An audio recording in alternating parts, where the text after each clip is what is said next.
Ооруларды холистикалык ыкма менен дарылоо тууралуу кабарыңыз барбы? Бул оорунун симптомун гана эмес, себебин кошо. Негизинен дене менен рухту чогуу дарылоо системасы. Сенна Мед медициналык борбору бул ыкма менен бир топ жылдан бери көптөгөн адамдардын дарттарынан айыгуусуна себеп болуп келүүдө. Клиникада УЗИ, дартты аныктоочу аппарат, гинеколог, педиатр, невролог сыяктуу адистер бар. Андыктан эч тартынбай, биздин Сенна Мед медициналык борборуна кайрылып, шыпа табыңыздар.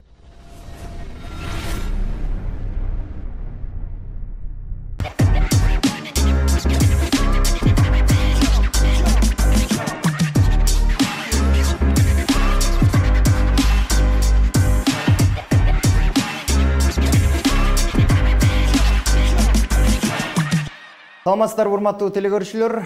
Мен Урмат Карачев, ким билет интеллектуалдык акыл таймашы өз көрсөтүүлөрүн улантат. Урматтуу көрүүчүлөр, бүгүн биздин студияда оюнубуздун катышуучулары менен сиздерди тааныштырып коеюн. Ырчы аткаруучу Арсен жана актер, күлкү жаратуучу Азамат Исмаилов. Кандайсыңар, жакшысыңарбы? Жакшы жүрөсүңөр? Саламатсызбы? Саламатчылык. Кандай жүрөсүңөр? Жакшы жүрөсүңөр? Ассаламу алейкум. Рахматулла. Жакшы сон. Биз азыр оюнду баштаардын алдында мен бардык биздин ушу катышуучуларга бериле турган бир сурообуз бар. Ошол суроону узатып кетейин деп атам да. Биз азыр мектеп программасынын алкагында ошол темада жарыш болот. Анан мектепте ким кандай окуду эле, мектепти бүткөнүнө канча жыл болду, анан кайсыл сабакты жакшы окучу эле? Мисалы үчүн Азамат. Рұқсат ба, жооп берсем? Мектепте мындай эме да, орточо. Өтө жаман эмес, өтө жакшы эмес, орточо. 3-4 менен, 3 аралаш, 4 аралаш, кээде 5 аралаш. Аябай активный болуп кеткенде, настроение көтөрүлүп кеткенде жалаң 5 болуп кетчү да. Маанай жок 4. Вообще маанай жок 3. Экилер да болуп калчу. Экилер жок болчу. Агай өчөшө эле коюп таштап алса. Жок болчу да. Отур 2 дегендер жок. Азамат окууну бүткөнүнө канча болду? Окууну бүткөнүнө, мектепти бүткөнүнө. Мектепти бүткөнгө, мектепти мен 2000 так канчанчы жыл бүттүм. Мен деген 9 класска чейин окудум да. 9 класстан кийин училище болуп кетти. Ошондо 2004-жылы мен 9 классты бүттүм. 2004-жылы 9 классты бүттүм. 2006 болсо ошондо 14 жыл болуптур да. Болжол менен 14. Ушундай болуп. Жакшы, эң сон. Арсенге деле ушундай суроо узатабыз. Биздики деле окшошуп кетет. Кичине эркекче окуучу. Эркекче эле, орточо эле, бардыгындай эле да. Бардыгындай эле. Мындай математикадан олимпиадага барып деген андай. Жок. Мен өзүм негизи кичинекеймен мындай сүрөт тартканды жакшы көрчүмүн, скульптураны жакшы көрчүмүн. Мындай творческий жакка жакыныраак болчумун да негизи эле. Ошо. Ушундай өзгө жаккан сабактар жакшы окучук, жакпаган сабактарды окуй алчу эмеспиз да. География жакчы, мындай кичине жакчы. Эң сон. Эме Арсен мектеп бүткөндө канча болуп калды? Меники бир 16 болду го дейм. 16 жыл, ошо 87-лер менен окугам да. Жакшы. Өзүң качы? 88. Мен деле 88 мен, ошондо бирок мен канча кылам мен? 89-тар менен окугам. Жок, 88 менен окугам. 88. Бирок эмнеге кеч бүттүм, ошону билбей атам да. Сен университет менен кошотсуң го дейм, наверное. Ошондой окшойт. Мен да толук эсимде жок, ошо 2004 бүтсөм керек. 2002 келгем мен Бишкекке, биринчи жолу келгем, ошондо айылдык жигит болупчу. Анан ошондо 9-ду бүтүп келгем да, 2002-жылы 9 класс бүтүп. 2003 ошондо 11 класс болуп калабыз да, ошондочу. Ошондо Арсен кайсы мектепти бүттү эле? Номер 1-ди бүткөм. Номер 1-чи мектеп Бишкектеби? Жок, Таласта. Талас. Финансовый техникумга тапшырган болчумун да, Талас шаарында номер 1-чи мектепти бүтүргөнбүз, Жакшы. Анда биз оюнду баштайбыз. Биринчи сабактын эрежеси. Биринчи сабакта окуучуларга 15 суроо берилет.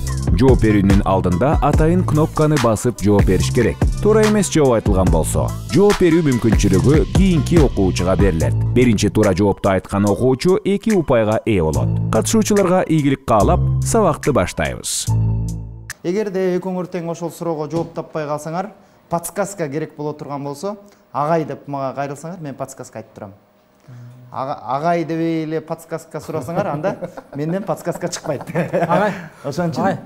Өткөндө ремонтко чогулган акчаны эмне кылдыңыз? Жеп койдуңузбу агай? Ал ремонтко чогулган акчаны мен деген 8-мартта эжелерге подарок алып бергем.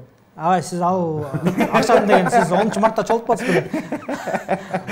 Мен өзүм акчамы алгам, мен ошону толуктадым. Эң сон. Анда биз оюнду баштайбыз. Биринчи раунд. Биринчи суроосу мындай экен. Түштүк Америкадагы эң чоң мамлекет. Түштүк Америкадагы эң чоң мамлекет. Түштүк Америкада Америка. Түштүк Америкадагы эң чоң мамлекет бул Бразилия. кнопканы басып туруп жооп беребиз. Бразилия. Азаматка. Тура. Азаматка 2 упай кетти. Кийинкиси. Эң жеңил топ менен ойногон спорттун атын атаңыз. Кайра айтасыз? Эң жеңил топ менен ойногон спорттун аты бул Теннис. Азаматка дагы 2 упай беребиз. Кийинки суроосу мындай экен. Пилдин байыркы ата бабасынын аталышы. Арсен биринчи басты. Мамонт. Арсенге 2 упай беребиз. Менде жооп бар. Пилдин эң байыркы ата бабасынын аты Мамытбек. Мамытбек. Сон. Кийинки суроо. Алфавиттеги, кыргыз алфавитиндеги 10-чу тамга.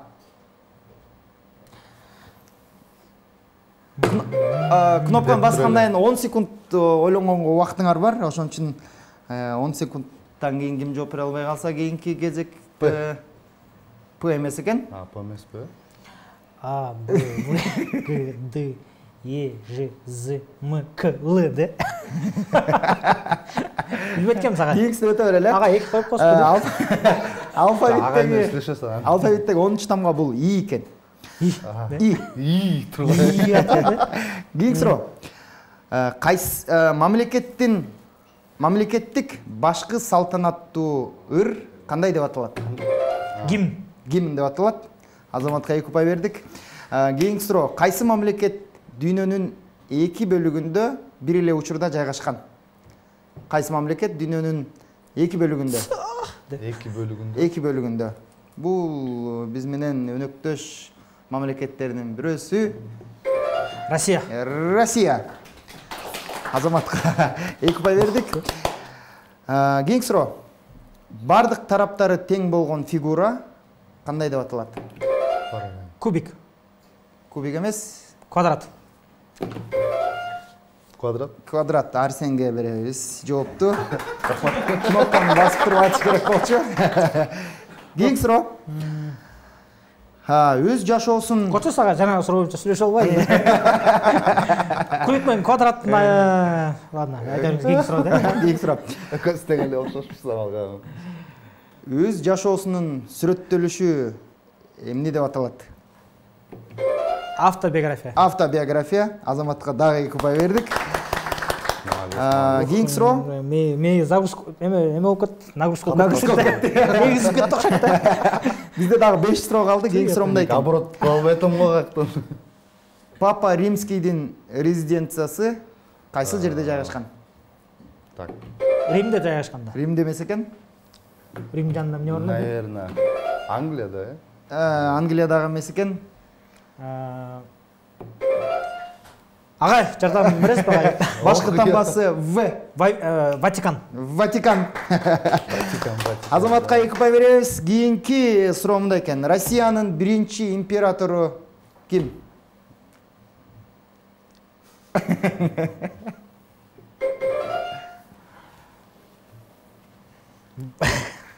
Путин да. Арсен, сиз жооп бересиз. Мен оюмча Александр да? Александр Первый или Александр Первый эмес. Биринчи император, Биринчи императору. Агай, жардам бересизби? Акча берем. Башкы тамгасы П. Петр Первый. Петр Первый. Азаматка дагы 2 упай кетти. Анда кийинки суроосу мындай экен. Биринчи жаз гүлү эмне деп аталат? Кызгалдак. Кызгалдак эмес. Блин. биринчи мультфильмдерде эле жазында биринчи чыккан гүлдүн аты мен просто чөп агай. Башы сары болуп өсүп чыгат. агай жардам. Башкы тамгасы Б. Бадуанчик да. Башкы тамгасы Б. Башы сары болуп гүлдөп чыгат. Андан кийин акыркы тамгасы. Ладно, ый. Не бул? Быйды кой. Не болушу мүмкүн агай? Бул байчечекей болчу достор. Кийинки суроо Мындай экен. Кей эйди, байчечек эйди. Йоган мекени бул Индия. Индия. Казак кызын сүйүп калган төкмө акын. Раймалы. Раймалы. Анда биз эң акыркы суроого келип жеттик. Эркектердин сакалын кырдырган орус башкаруучусу. Ленин. Ленин эмес, Котуров. Башкаруучусу? Орус башкаруучу бул неме да, президенти да? Дагы бир жолу кайталап койсуң. Эркектердин сакалын кырдырган орус башкаруучусу же болбосо императору. Ким сакалын кырдырды болду экен? Ошо. Сталин. Сталин эмес. Агай жардам. Буга чейин болгон ал кишинин атын атаганбыз. Александр. Александр. Жок, Александр да эмес. Владимир. Кимдин атын атады? Бул Петр Первый болчу. Петр ушундай эле да? Петр Первый болчу. Извращенство го. Я агай, эмне кырдырыптыр? Агай, эмне кырдырыптыр? Же өзү билбейсизби да? Ал ошо бардык мындай ошо Россиянын жашоочулары же болбосо мырзалары мындай опрятный көрүнүш үчүн кырдырган экен. Анда биз биринчи раундду жыйынтыктайбыз.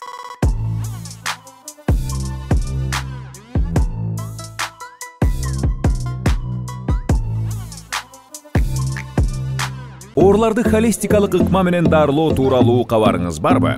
Бул оорунун симптомун гана эмес, себебин кошо. Негизинен дене менен рухту чогуу дарылоо системасы. Сенна Мед медициналык борбору бул ыкма менен бир топ жылдан бери көптөгөн адамдардын дарттарынан айыгуусуна себеп болуп келүүдө. Клиникада УЗИ, дартты аныктоочу аппарат, гинеколог, педиатр, невролог сыяктуу адистер бар. Андыктан эч тартынбай, биздин Сенна Мед медициналык борборуна кайрылып, шыпа табыңыздар. Экинчи сабактын эрежеси. Бул сабакта окуучуларга дүйнөдө белгилүү болгон 5 факт берилет. Ал фактыларга туура жооп берген окуучуга 2 упай, ал эми күлкүлүү жооп бергенге 3 упай берилет. Кимиси таң калтырарын ушул сабактан көрө алабыз. Анда баштай берели. Күлгөндөргө лайк менден.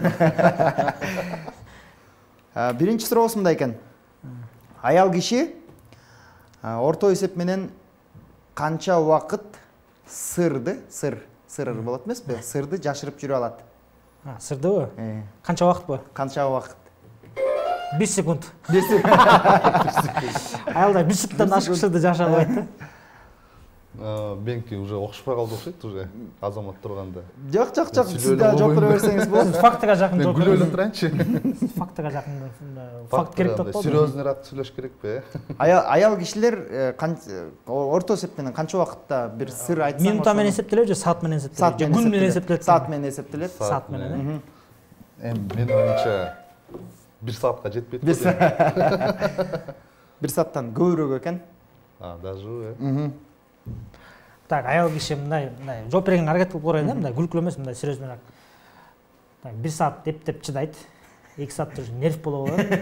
3 саатта уже телефон чалып, подружкасына айтып берет. 3 саатта ойлойсуң. 3 саат бекеде. Канча саат? Негизги туура жообу 48 саат экен. Көп турбайбы? Кайсы аял экен? Бул дүйнө жүзүндөгү статистика менен алынган. Дүйнө жүзүндө аялдарбы? Дүйнө жүзүндө бардык аялдардын эсебин кошкондо ушундай экен. 48 саат. Анда 2 сутка турбайбы? бул жооптун упайы бизде калды. Кийинки суроо. Эмне сизде калды? Күлкүлүү жооп бербедиң. Биздин студиядагы коноктор дагы жакшыраак күлүш керек, ошон үчүн жакшыраак аракет кылабыз, Күлбөдүң ал жаңы эле. Бол, күлгүлө.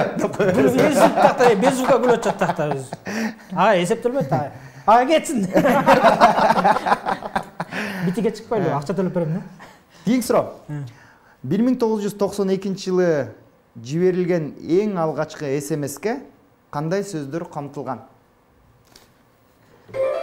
Ким болду? Привет. Привет. Дагы? Чалганга айтынсаң жокпу деген. Биринчи СМСке жазылган экен бул сөздөр. Азыр ошол майрам жакындап келатат. Подсказка айтып атам. Не майрам? Азыр жакындап келатабы? Ошо жакындап келатат. Жаңы жыл менен. Жаңы жылыңыздар менен деп жазылган экен. Азаматка 2 ұпай бердик. Анда астыга жылабыз. Кийинки суроо мындай дейт. Ошондой дүйнө жүзүндөгү биринчи СМС жаңы жылыңар менен деп жазылып туруп, Дүйнө жүзүндөгү эң биринчи СМС жаңы жылыңыздар менен деп жазылган экен. Кийинки суроо мындай дейт. Аляскадагы эң кооптуу жумуш бул эмне?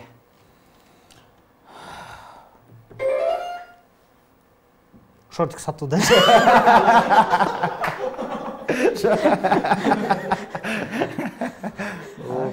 Аляскадагы эң кооптуу жумуш.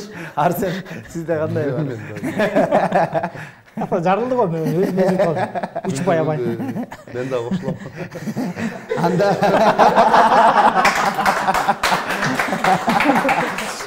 Анда биз Азаматка дагы, Арсенге дагы 3 ұпай беребиз. Анткени Арсендин жообуна дагы биздин студияда коноктор күлдү. Ошон негизги туура жообу мындай экен. Аляскадагы эң кооптуу жумуш бул крабтарды кармоо жумушу бул эң кооптуу экен. Неге? Эмне себептен?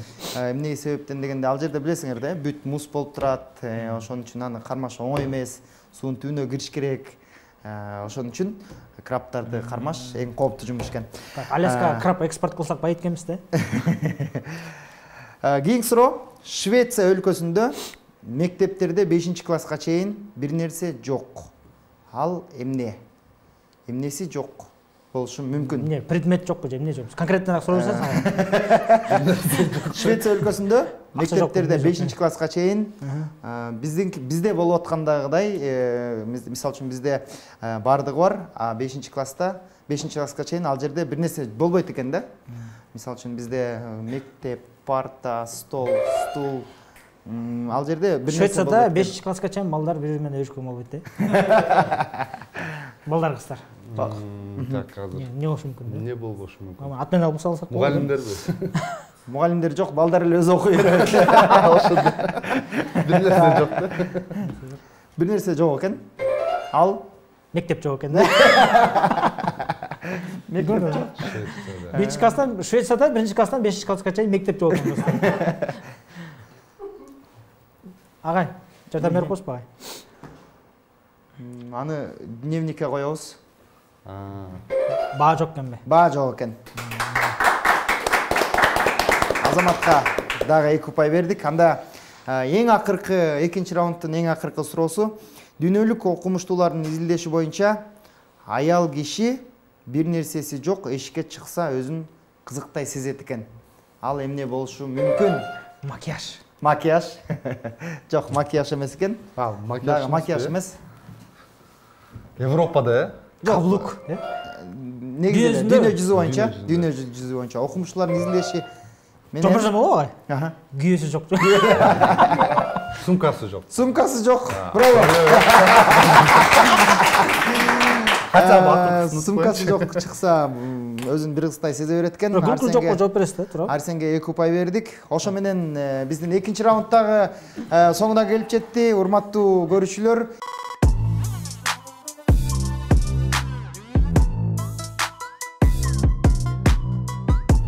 Үчүнчү сабак.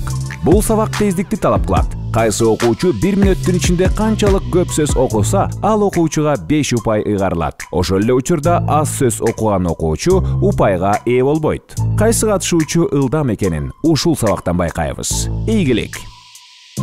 Биринчи анда 1 мүнөт убакыт Азаматка берилет. Азамат 1 мүнөттө канча сөз окурун аз баарыбыз күбө болобуз. 1, 2, 3 Азамат даяр болсок баштадык. Ömür talaş ömür talaş uzun özündün kökөsü тамаша арардан сөзүнү кабыл алдың күлкү тапканга упай берилеби Uzun болуп кетти учутта. кеттик сүйлө 1 мүнөттө Азамат канча сөз окурун баарыбыз чогуу көрөбүз. Азамат даяр болсоңуз 1, 2, 3 баштадык. Ömür талаш. Uzun özөндүн көк зоосунда бүркүт ителги коңшу уялады. Деле бул дүйнөдөгү жан жаныбарлардын жырткычы момун алдуусу алсыз эзелтеден кошулган күн көргөнү өзүнчө татаал табышмак. Кызыктуу укмуш көрүнүш деңиз. Бир карасаң ошол ар бир жандуу өз өмүрүн өзү атайлап талашка салгандай. Антпесе кайбириндин аңтара серепкен болот. Нет? Серпкен болот төкөр. Болот төкөр. Бүркүткө ителги бечара дабас эле. Жок, ошол тегинен кас бүркүт уялаган көк зоого жайгашып, ителгинин бүркүткө коңшулаш болушун көрүңүз. Сен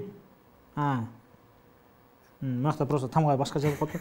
Сен болот төкөр, текөр, бүркүт болсоң мен деген чуркап турган тегирменди бөлө тепкен кумайдын тукуму. Дегенсиди ителги. Стоп. Экинчи кезек болсо Арсенде. Арсенге 1 мүнөт убакыт берилет. Даярсыз? Арсен даярсыз? Даяр болсо канда 1, 2, 3 баштадык. Ömür талаш. Uzun özөндүн көк зоосунда бүркүт ителги коңуш уялады.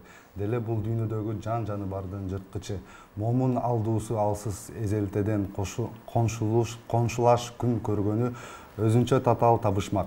Кызыктуу укмуш көрүнүшкө деңиз. Бир карасаң ошол ар бир жандуу өз өмүрүн өзү атайлап талашка салгандай. Антпесе кайберенди антара серпкен болот текөр бүркүткө ителги бечара дабас эле. Не деген сөздөр?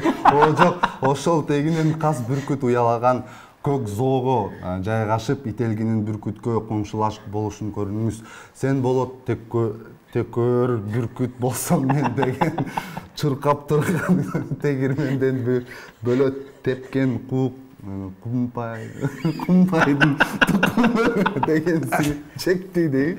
Өз уясында эч камырбастан балапан тумшук чекти.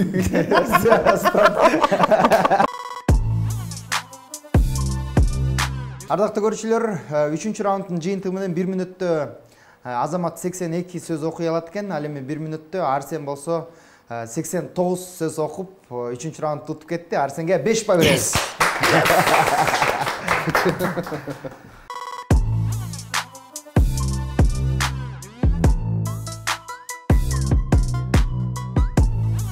Төртүнчү сабак. Окуучуларга атайын тандалган тема боюнча экран аркылуу сүрөттөр көргөзүлөт. Ар бир туура жоопко 2ден упай ыйгарылат. Экранда сиздерге болсо биз кино жаатындагы суроолорду даярдаганбыз. Кинонун картинкасы көрсөтүлөт, сүрөт көрсөтүлөт. Силер болсо кайсы кинонун аты экенин табышыңар керек. Бул жерден болсо 12 суроо беребиз. 12 суроого ар бир жоопко 2ден упай берилет. Ошон үчүн Арсен, сиз дагы Азаматты кубалап жеткенге мүмкүнчүлүк бар. Кайрадан эле кнопканы басып жооп беребиз. Кнопканы баспай жооп берип калсаңар, анда ал жооптун упайы саналбайт. Агай кеттик деп. Башталды? Так. Ак кеме. Арсенге 2 упай беребиз. Кийинкиси. Апам махабат. Апам махабаты. Азаматка 2 упай беребиз. Кийинкиси. Тили атын учурун айтып. Белгисиз маршрут. Белгисиз маршрут. Азаматка дагы 2 упай беребиз. Кийинкиси. Бир туганчык. Бир туганчык. Дагы 2 упай кетти. Кийинкиси. Биринчи мугалим. Биринчи мугалим. Азаматтын бери копкочу. Кийинкиси. До плюс ба. Кийинкиси. экөөбүз чогулашып калдык. Арсен биринчи басып. Менять профессию болчу да. Кечиресиз агай. Мен басканда мен үстүмө агай Арсен ошон чогуу басып калдык да. Чогуу басып калдык. Экөөбүзгө тең упай.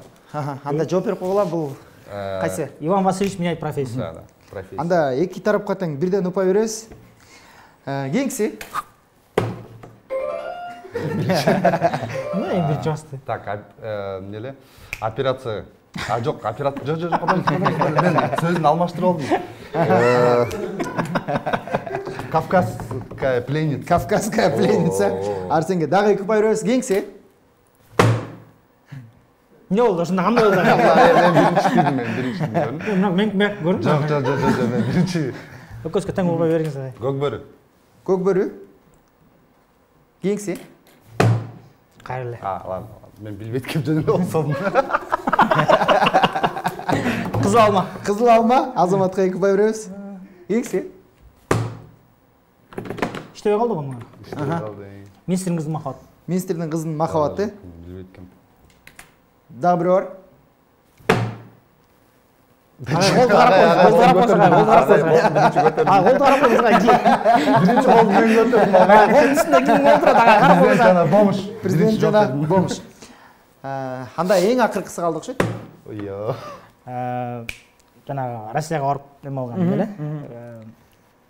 Агай. Аты жанагы кыз эмне? Атын эмне? Тең учунда турат. Арсен, сиз жооп бере берсеңиз. Арсен жооп бериңиз. Сундук предков. Жок, сундук Жок, жанагы кыз немеге барганчы? Мигрант болуп кеткен тетиги. Эми айтмай эле тетиги. Болуп экебиз теги кызды.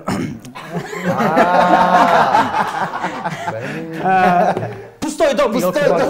Аягы жок. Пустой дом. Анда эң акыркысы калды окшойт бизде. Буну билбейт экенмин. Неме? Жастык да. Сериал болгон ушундай. Эме апам махабатына окшош экен, бирок ал эмес экен. Кеч калган. Бир 14-15 серия чыккан. Сериал ба? Неме болчу? 15-16 андан көрүп чыккан негизи бул саясат деген сериал да. Жок, саясат эмес экен. Подсказка айтам. Тай-да-да-да. Чиркин өмүр. Тай-дай-да-да. Азаматка 2 упай беребиз. Ошо менен урматтуу телекөрүүчүлөр, бүгүнкү биздин оюнубуздун соңуна келип жеттик. Бүгүнкү биздин оюнда ким утту десеңиздер, 26 упай менен Арсенди артта калтырып, 35 упай менен бүгүнкү биздин оюндун жеңүүчүсү Азамат болду. Азаматты куттуктайбыз. Азамат, рахмат. Сизге болсо биздин башкы демөөрчүбүздүн атынан мындай белегибиз бар. Мунун ичинде болсо менин иштешин жакшырта турган, иммунитетти көтөрө турган, организмди тазалай турган витаминдер бар. Сеннамед медициналык борборунун атынан сизге ушундай белекти тапшырып коелу. Эмне ичине чүпүрөк салып койгонсуң? Аша ичинде бар экен. Орбит да. Бүгүнкү биздин таймашка келип бергениңиздерге чоң рахмат. Анан биздин ушу долбоор боюнча, проект боюнча сиздерден кичине бир кыскача кандай экен, жактыбы, эмнени эстедиңер? Деги эле ушу долбоор тууралуу оюңар. Мен айта кетсем, мектепте отургандай болдум. Өзүм бала чак кезимде эстеп кеттим. Сиздерге чоң рахмат. Ушундай бир сон, бир элести мага тартуулап бергениңерге, ишиңерге ийгилик каалайм. Мындан дагы өнүгүп өсө бергиле, Кудай буйрса. Рахмат. Азамат. Биздики эле ошол, ошо мектепте күндөрдү эстеп, тамашалашып, классташым менен отургандай болдум. Ой, классташ болуп калды экөөсү, буйрса. Анан эң негизгиси позитив, настроение маанай көтөрмөй. Бүгүн кичине көчөдөн маанай жок келди эле. Силердин передачаңарга келип маанай көтөрүлүп, баары жакшы болуп калды. Күлкү, ден соолуктун мүлкү, күлүп жүргүлө. Урматтуу көрүүчүлөр, бүгүнкү биздин таймаш соңуна келип жетти. Биз сиздер менен коштошпойбуз. Эмки жумада көрүшкөнчө аман эсен сак саламатта туруңуздар. Бул ким билет интеллектуалдык акыл таймашы. Урмат Карачев. Көрүшкөнчө.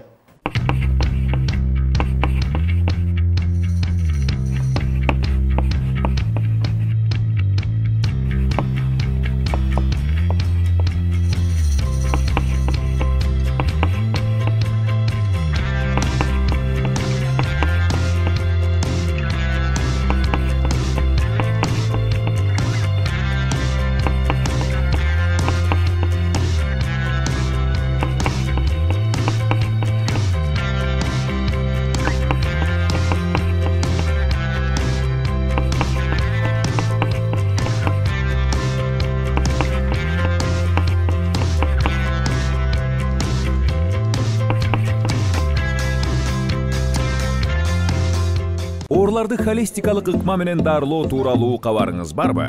Бул оорунун симптомун гана эмес, себебин кошо негизинен дене менен рухту чогуу дарылоо системасы. Сенна Мед медициналык борбору бул ыкма менен бир топ жылдан бери көптөгөн адамдардын дарттарынан айыгуусуна себеп болуп келүүдө. Клиникада УЗИ, дартты аныктоочу аппарат, гинеколог, педиатр, невролог сыяктуу адистер бар. Андыктан эч тартынбай биздин Сенна Мед медициналык борборуна кайрылып, шыпа табыңыздар.